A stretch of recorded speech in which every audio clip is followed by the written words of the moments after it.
Parentification is a topic that we need to be talking about a lot more because it's created a generational pattern that we can't seem to get ourselves out of. And for those who are trying to break that cycle, they're being judged very harshly as soft parents.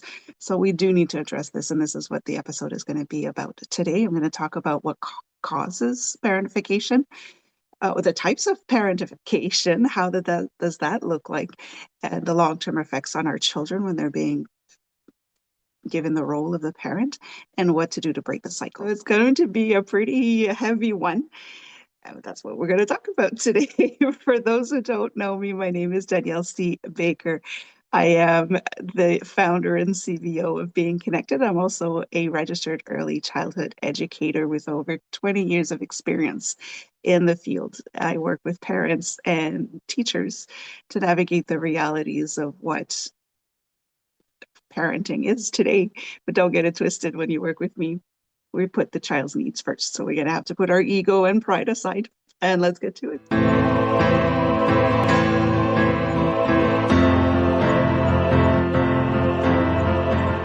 Hello, hello, hello. Welcome to the Talk to Danielle podcast. I am your host, Danielle C. Baker. And before we get started, be sure to like, follow, and subscribe to whichever channel you're listening or watching from. And of course, this is season 3, so I do invite you to have a look at the 2 previous seasons. There may be some topics there or some guests that may speak more to your reality today. So have a look. They are timeless episodes. I'm sure you're going to find something there that could help you in your journey. We're going to jump right in today with parentification. I am from the generation, I'm Gen X. People make jokes about the fact that we were parentified our entire lives. We are the generation that we're just left to fend for ourselves. And we've made it our badge of honor. And I think this is where the problem stems quite a bit, because now we're into this, the new generations are not tough enough. So we need to address that because it shouldn't be a badge of honor. Parentification is not a good thing at all. And we're not quite sure how to get ourselves out of that. So those who are trying are being ridiculed a lot of the times. We see it on social media about how we need to toughen up our children, and that is the problem. So I'm going to walk you through that, and I do invite you to just listen with an open heart if you are the parentified, and I apologize if I'm not saying this, but if you were the child who had to take on the role of a parent, just know that that was very unfair for you. I've seen it. Unfortunately, we would fall on the older sibling if there were more than one child.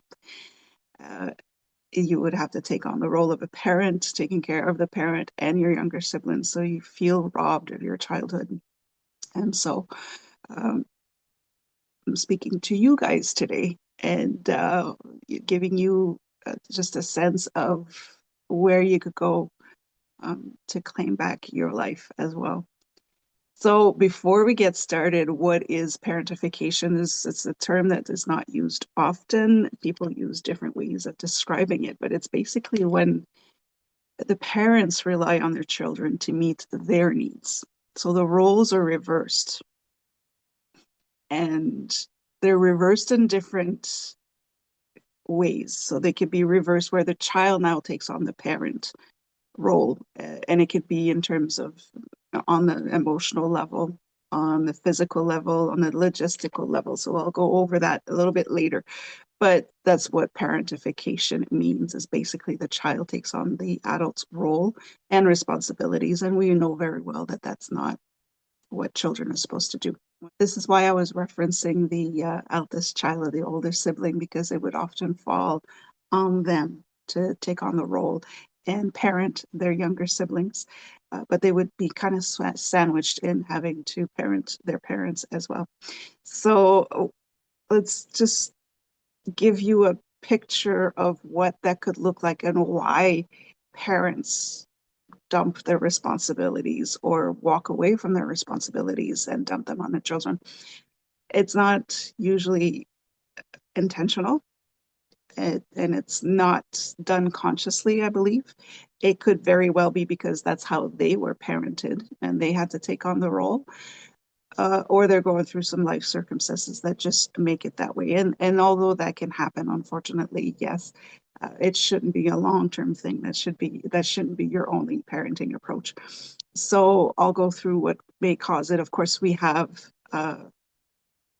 parent illness. So one of the parents is ill, so somebody else has to step in, especially in a single parent families.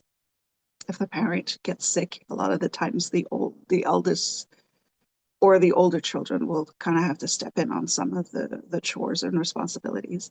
Of course, addiction, substance use disorders, mental health issues, emotional immaturity. We do have some parents who are not emotionally fit or mature enough to have children. So the roles are reversed there, and the children are the ones who are basically meeting the parents' needs. So we do have those heavy ones, but it could also be cultural expectations where the eldest child is expected to take on the role for whatever reason. And high stress environments, of course, if you're in an unsafe environment, it's constant stress, the parents are not able to completely be present for their children and provide them with the needs that the children have because they're struggling to meet their own needs. So it could switch the dynamic there on the parent and child roles and responsibilities. Uh, Intergenerational trauma, and this is what I was talking about with the generation that I'm from.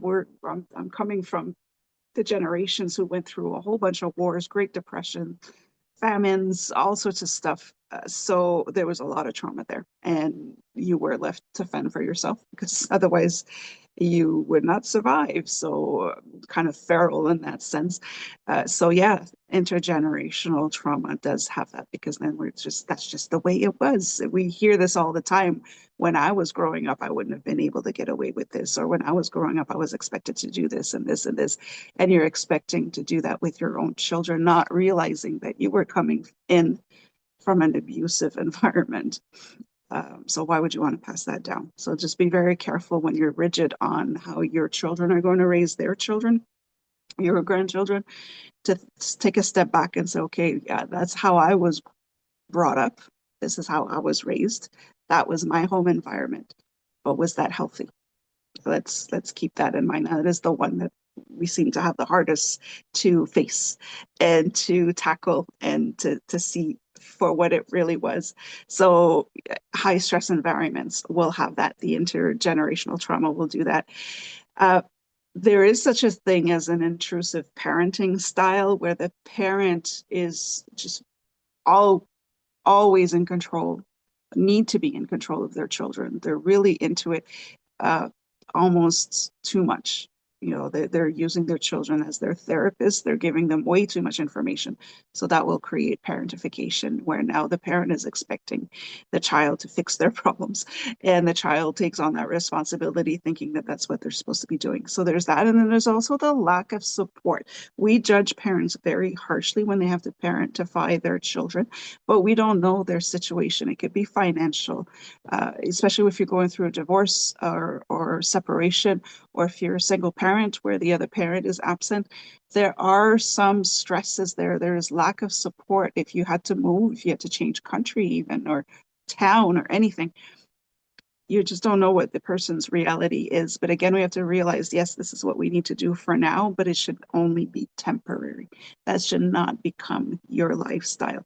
So you need to make those changes. As a parent, it's your responsibility to change your situation so that your children don't have to go through it. It's not up to your children to do it for you. So that is the most important message here. These situations do happen. They should be temporary. It shouldn't be a life choice at this point for your child. So those are the causes, the main causes. Of course, there are a lot more, but those are the main ones that we see when we're dealing with children that were parentified. Again, I apologize if I'm not saying this right. So what are the types of parentification? I'm only going to mention two. There are variations of it, of course. You could look into it a lot more, but these are the two that we see the most or that I work with the most.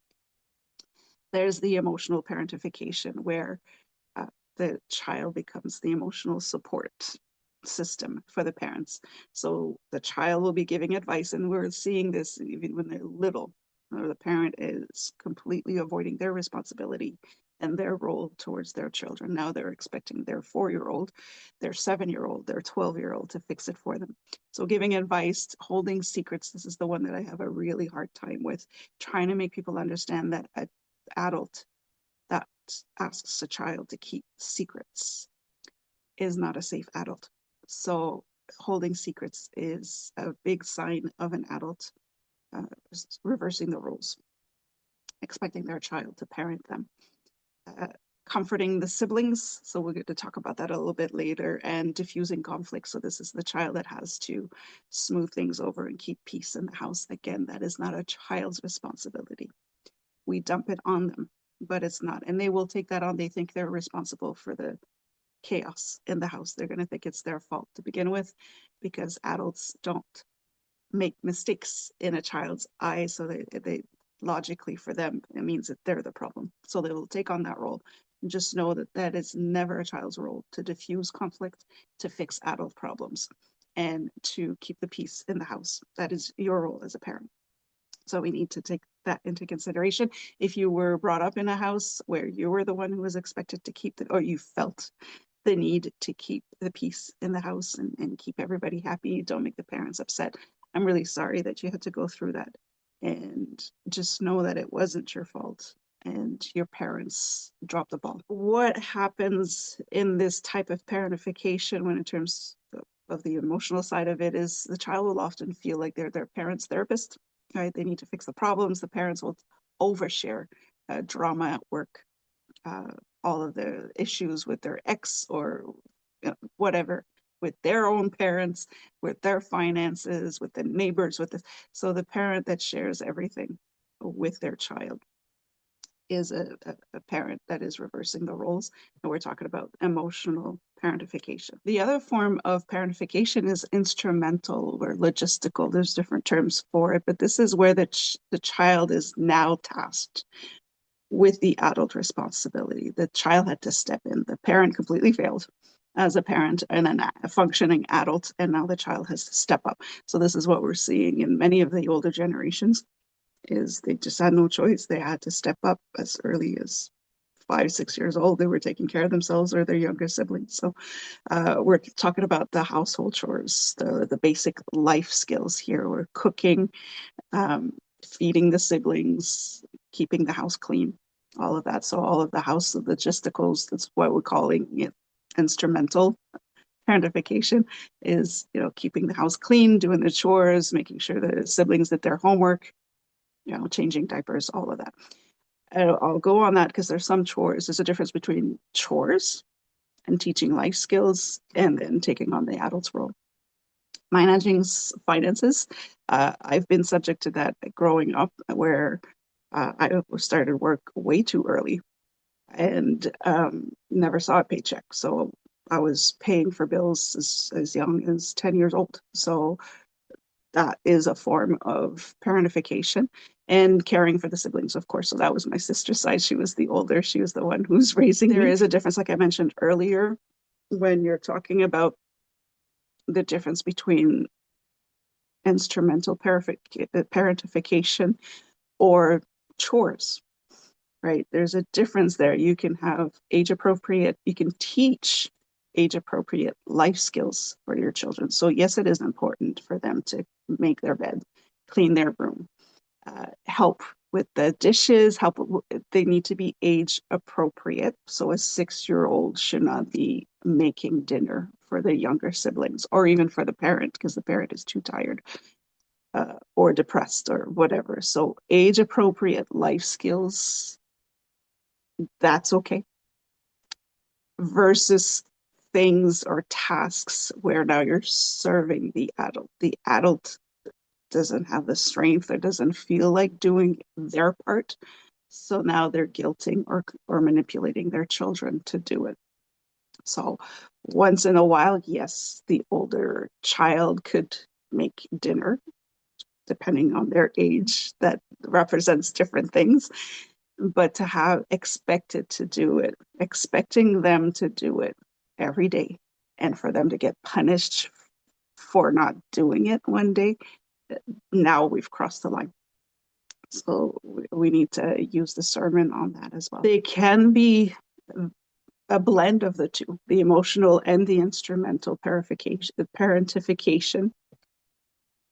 They could blend in. So now you're dealing with a child who not only has to take on the logistic part of parenting, where you need to be the provider and all of that, uh, and the protector and that, but now you're also the parent's therapist and emotional support human being.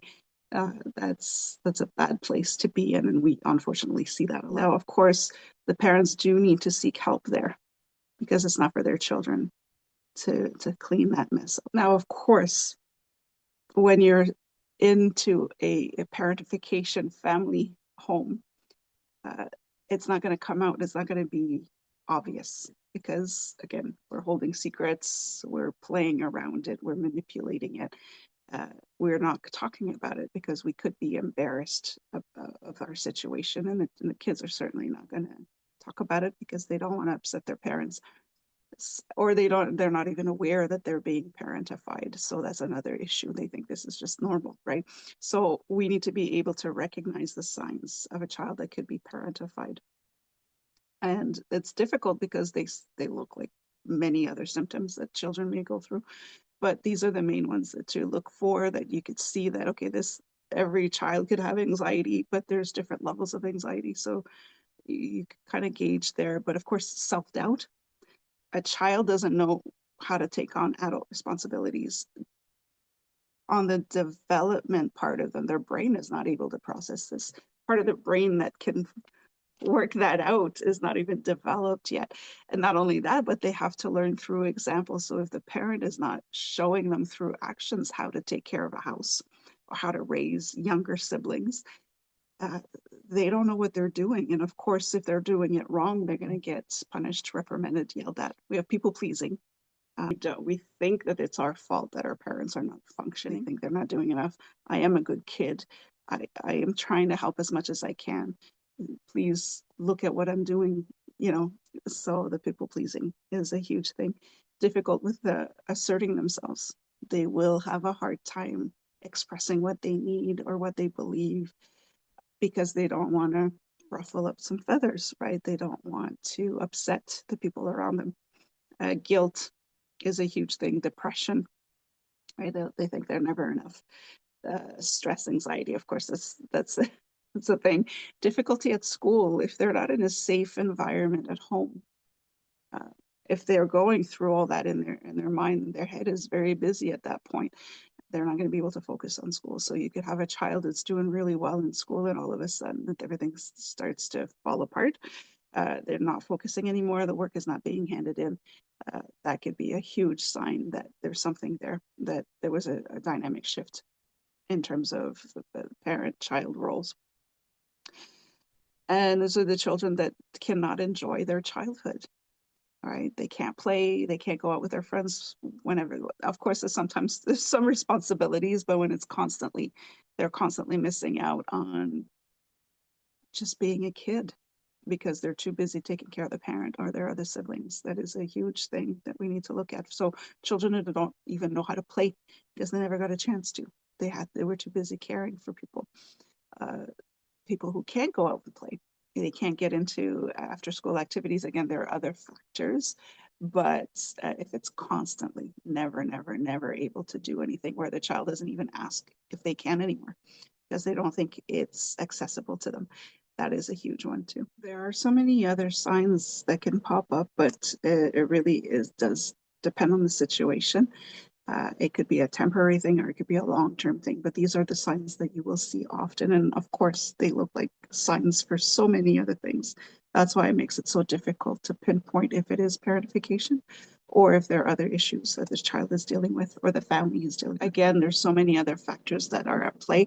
And I make a very important point here that we need to be careful how we approach this. If we do need to approach a parent or a family about parentification, depending on the situation that the parent is going through at the moment, they may not be able to see past the stress or the actual uh, situation that they're going through. So we need to tread lightly there and not be so hard on the parents, because they could be going through something and they're already beating themselves up for what's going on. I'm now going to mention some of the long-term effects. So what happens to a child that's been parentified? Now, again, those are symptoms that could surface from other things, but those are the main ones that we will see. And if you yourself have been parentified as a child, you may recognize some things here that can help you to move on, so that you're not passing that down to your own children afterwards. But one of the first or most important, I think, effect of parentification is suppressed needs. You're suppressing your needs. You're not addressing your needs first. You're emptying your cup to other people, but you're not taking the time to refill your cup. So this comes from, I had to think about it for a minute. I have to choose my words wisely here, but this comes from when a child in the home environment, a child's own needs or emotions were a threat for the parent. The parent is running away from their responsibilities. So being faced with the child's emotions or needs that need to be met because they are a child was a threat for the parents, because now they had to face the fact that they were not taking on their responsibilities as a parent. And so the child learns that expressing their own needs or their own emotions was a threat to the parents. They could get in trouble for it. They could get punished for it. They could get belittled, shamed for it. So you just learn to pack it all in. You know, I'm not important enough to have emotions, or I'm not important enough for my needs to be met. This is what happens when you're parentifying your child. It's really hard to see. It's also, it comes from a fear of being labeled as selfish or ungrateful, or even to be punished, like I mentioned earlier. So because you have needs and because you have emotions that are triggered by the adult, that makes you selfish. It comes across like that for a child. So of course you just kind of eat that up and bury it deep inside of you, uh, because your parents are not holding a safe space for you to be a child and to learn how to process these emotions. So you end up with a lot of baggage inside to unpack. Another long-term effect is just unhealthy relationship dynamics. We already know about this, but you know, you will often, as a child that was parentified, you will choose self-centered partners because that's all you know. You were taught that someone who loves you and cares for you will take everything from you, right? So that's what you look for in a parent. Your parents are showing the example of who to look for as a life partner, as a business partner, as friends. So as a parent, be mindful of that, that it's not what you say to your child and how people should treat you. It's how you treat them and how you treat the other parent. That's all they see. And that's what they learn from. So we end up with very unhealthy relationship habits because we haven't been taught healthy ones. So there's also an issue of the fear of an abandonment or rejection, right? So instead of going with somebody that is good for us and could help us get through it, we're looking for whoever is giving us attention. So that's where the unhealthy habits start.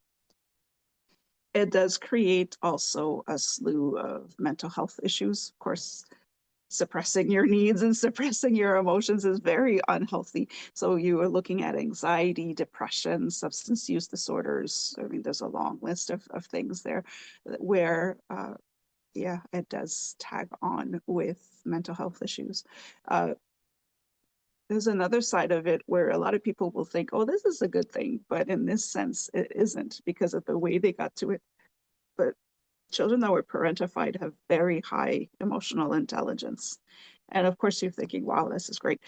but it can go a little too far, as well as because of the way that they had to learn their emotional intelligence, but also going too far with it uh, could hurt you. So children who were parentified come up as strong kids, independent, self-sufficient, all of that, right? Dependable.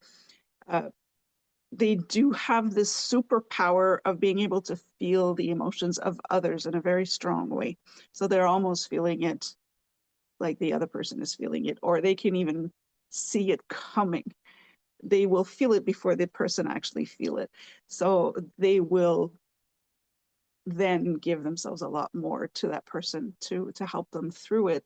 So again, giving a lot to others, but not allowing to take some time to refill your cup. So how do we break that cycle? This is something that's been going on for generations. It's still deemed the respectable way of bringing up your child is to toughen them up, right? How do we do that?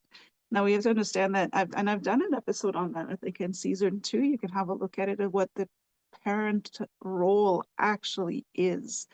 And the parent role is to make sure that the child has a healthy and fulfilling developmental growth from infancy to adulthood. So you're there to make sure that your child develops and grows to their full potential. Children have to have a safe space to grow, to play, and to develop without taking on the adult's burdens. Children need to be children. Kids need to be kids.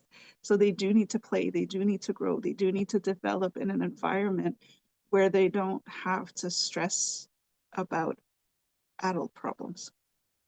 And that's hard to provide as an environment, as an adult going through life. That's really hard to provide. So, of course, it's never going to be perfect, but you need to find that balance. So, this is the first thing that you need to do in order to break the cycle, is to make sure that your child feels safe to talk to you about their burdens, to feel safe to express their emotions, no matter what that looks like, no matter how ugly that looks like, because you're there to show them how to process. They're too young in their early years to understand how to process their emotions. You need to be there to show them how to. And if you're going through your own emotions, you're not able to do that.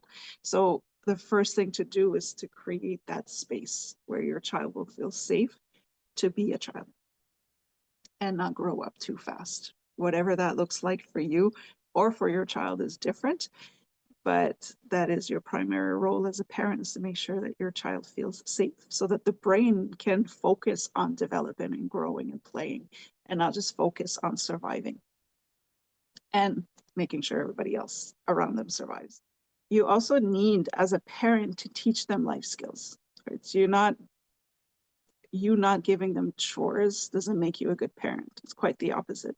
So they need to be functioning human beings. They need to be able to survive on their own. And that does include keeping a clean house, eating in a healthy way, maintaining boundaries for healthy relationships. That's all part of it. It's not just cooking and cleaning and make your bed, pick up your socks off the floor.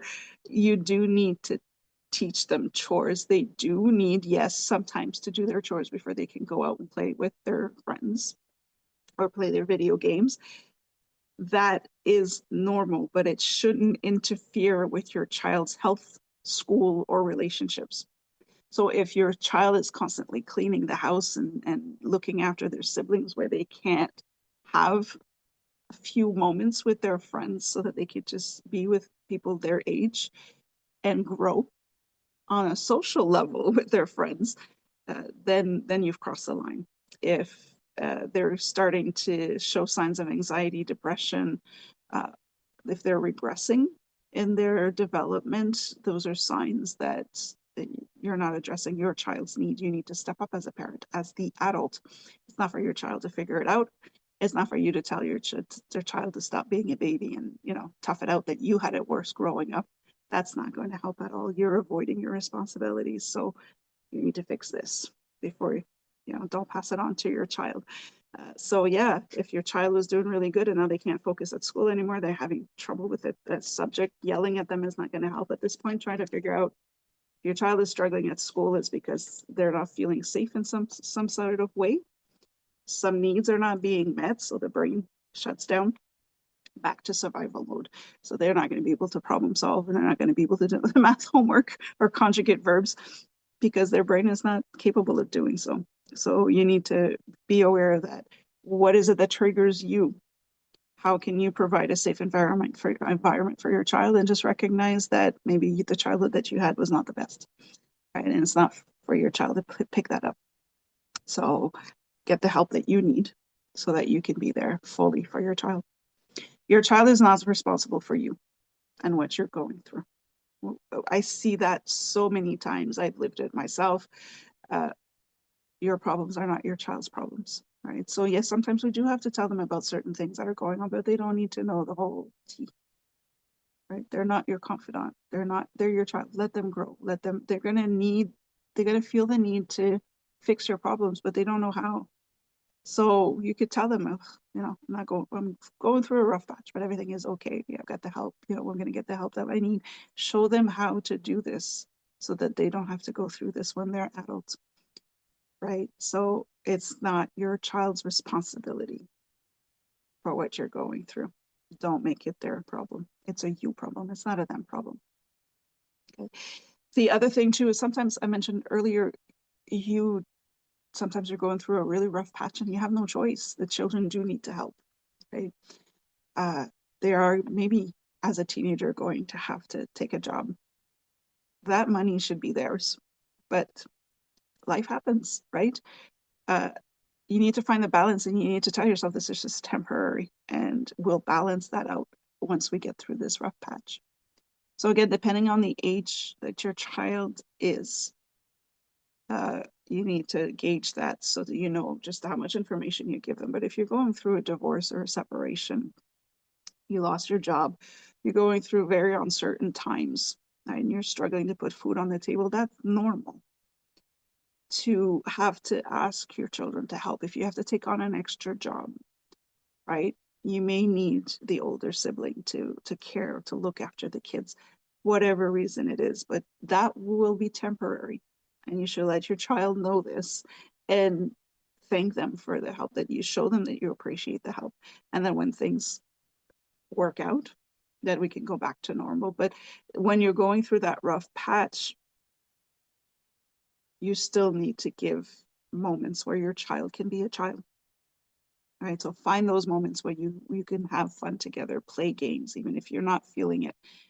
You need to give your child that time to be able to be a child. So I understand that a lot of realities in the families is there is no support. There is no grandparents or aunties or uncles that could be there to help when you're going through something. Or those grandparents, aunties, and uncles are not the ones that your child needs to be around. So I do understand that, but to find within your community, there may be some places that are often free where your child can go and hang out with kids their age, so that they can have fun and they can feel normal. That's all the kids want to do, is feel normal. So find that balance where you can give them those moments where they can still be kids. They can still enjoy their childhood. And just know that you're going to get through it just like you've gone through everything. Just allow your child to enjoy it a little bit more so that they don't have to go through it just like you are later on. I'm going to leave, or I'm going to end this episode on specifically for the older children, right? Things not to tell your eldest child is so important. And I'm specifically saying it for the eldest because usually they're the ones who have to take care of the younger sibling. But of course, if it's just the one child, or if it's the middle child that's taking care of everybody, whatever the situation is, for the oldest, even if you're in a healthy family environment and you're not parentifying your children, these are things that you really need to avoid saying to your eldest so that they can still enjoy their children, that their childhood, that they can still be kids and they can still enjoy their youth. So one of the first things, I've got 9 of them, and I am going to read them just to make sure I'm not forgetting anything. The first thing you should never, ever, ever, ever tell your oldest child is, you're older, you should know better. They can't know better if you didn't teach them. And they're still a child. You can't ask a 4-year-old, or you can't tell a 4-year-old that they should know better because they have a 2-year-old brother or sister. So avoid that. It's not because that they're older that they should know better. What did you do to teach them to know better? And why can't they enjoy their childhood as well? Why do they have to sacrifice theirs for the younger siblings? So now we're creating that I'm not enough, I'm not worthy. That's what we're doing. We're not doing it consciously, but that's what's happening. So never ever say, you're older, you should know better. The other one, you're fine, just let them have it. They're still young. Again, you're not important. Your younger sibling is. That's all they're hearing. So saying, let them have it, they're young, you're older, you should know better, that falls all into it. They're allowed to have their things. They're allowed to have their space. They're allowed to enjoy their moments. They shouldn't have to always have to give it away. That's what you're teaching your child to be for when they're adults. I expect more from you because you're older, right? You might as well be stabbing them in the heart at that. I expect more from you. Have you been clear on the expectations? Are your expectations realistic for their age, for their reality? So again, never say that to your oldest child. You're supposed to be the responsible one. Because you're older, you're supposed to be responsible. We're supposed to be teaching the others how to be responsible as well. So again, we need to be careful with that, how we're saying it to the oldest one. We're just dumping all these expectations on the oldest. They don't even know what they're supposed to be doing. They're children. They're supposed to be children. That's all they're supposed to be. Your sibling looks up to you. Set the example. We've heard that your sibling looks up to you. Why are they looking up to you? The children should be looking up to their parents. So if you're telling your eldest that their sibling are looking up to them, that's your first sign that you are dumping your parent responsibilities onto your oldest. Your children should be looking up to you, not the eldest. If they think that the eldest sibling is the one to look up to, it's their role model. They're the parent, you're not. So be very careful with what you say, right? You're not a little kid anymore. Stop being a baby. They are a kid. Let them be a kid. Okay. If they're acting like a child, if they're acting younger than their age, it's because it's their way of telling you that there's a need that's not being met. If you are not picking up on that, if you're not addressing their need, you're the one who is flopping on your child. You're the one who is not meeting your child's needs. It's not the other way around. And so be very careful with that. Say you're not a kid anymore. We should be kids our entire life. I'm a big kid, right? You should be having fun throughout your life. So don't kill it for your child, okay? You're older. Why don't you help more? What does that have to do with anything? Why don't you help more? Everybody can help in their own way. So what is it that you as a parent actually need? And is it responsible for you to be dumping that on your child, right? Are you asking them too much? Should you be contracting somebody to do the landscaping in your backyard as opposed to getting your eldest and then guilting them into it? So again, a very fine line there. And I rely on you more. That's another one. I trust you more. I rely on you. That is heavy for a child. That's a lot of pressure. You don't want to put that on your child. Why are you relying on a child?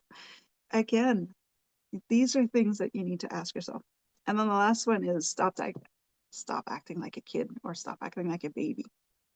They are a kid. They may not be a baby. So again, what is it that you need? And who do you need it from? Because you're not supposed to need it from your child. So these are the things I'm going to leave you with. It's a heavy, it's hard topic. I could talk about this for so much more. But as a parent, I know that you've gone through some stuff like that. And I I'm just inviting you to say, okay, how did it feel for you growing up? What were you resenting about the way that you were raised? And why would you want to pass that on to your children? So be mindful, go easy on yourself too if you are picking up on some of those patterns. The fact that you are aware of them already puts you a step ahead of most parents. So be mindful of what expectations you have of your children. And when you catch that moment, when you realize that you're expecting your children to feel a void, that now you need to do something. That is a huge wake up call because it's not for our children to step in and take our responsibilities. So I'm going to leave you with that. If you have any questions or need more information, do reach out. I am a real person. I can help you with that. And just make sure you have fun with your child. Allow your child to be a child. Even if you're going through some tough times, you can find those moments of just allowing to enjoy the moment. And no matter how short that is, it'll make a big difference for your child. And open up to them again. They're not your therapists, so don't open up too much, but do explain if you are going through a rough patch. Explain to them, I'm really going through it. I need a little bit more help, but I just want you to know, no, I'm taking care of it. You are the adult. You are responsible, and give them time to enjoy it and play. And I'll leave you with that. I could go on forever, so I'm going to leave it there.